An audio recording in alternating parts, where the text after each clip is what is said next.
40 Rules of Love, Part 13. The Master, Baghdad, January 26, 1242. Being part of a dervish lodge requires far more patience than Shams of the bridge possesses. Yet 9 months have passed and he is still with us. In the beginning, I expected him to pack up and leave at any moment. So visible was his aversion to a strictly ordered life. I could see that it bored himself stiff to have to sleep and wake up at the same hours, eat regular meals and conform to the same routine as everyone else.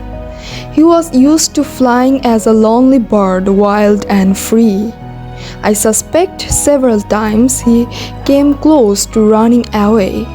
Nevertheless, great as his need for solitude, even greater was his commitment to finding his companion. Shams firmly believed that one of these days I would come up with the information he needed and tell him where to go, whom to find. With this faith he stayed.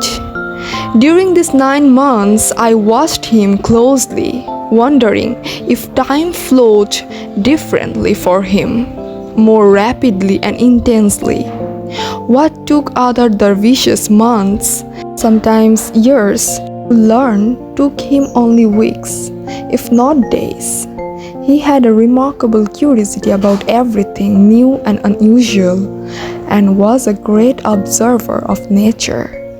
So many days I found him in the garden, admiring the symmetry of a spider web, or the dewdrops glistening on a night-blooming flower. Insects, plants and animals seemed more interesting and inspiring to him than books and manuscripts. But just when I would start thinking he had no interest in reading, I would find him immersed in an age-old book.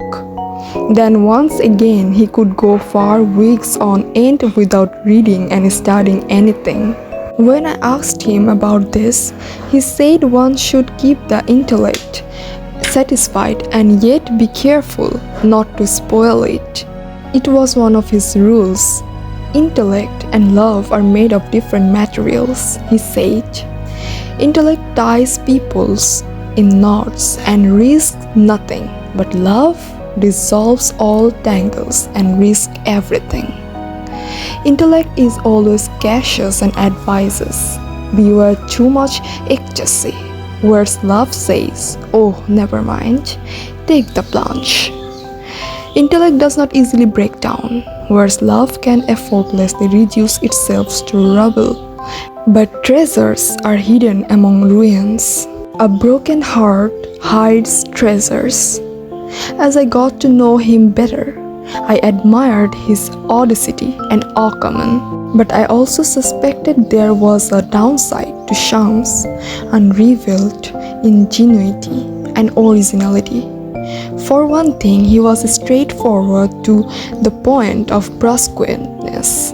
I taught my dervishes never to see the faults of other people, and if they did, to be forgiving and quiet. Shams, however, let no mistakes go unnoticed. Whenever he saw anything wrong, he spoke out about it right away, never beating around the bush. His honesty offended others, but he liked to provoke people to see what came out of them in moments of anger. Forcing him to do ordinary tasks was difficult. He had little patience for such jobs and lost interest in something as soon as he got the hang of it. When it came to a routine, he got desperate, like a tiger trapped in a cage. If a conversation bored him or somebody made a foolish remark, he got up and left, never losing time with pleasantries. Values cherished by most human beings, such as security, comfort, and happiness, had hardly any meaning in his eyes. and his distrust of words was no intense that often he went without speaking for days.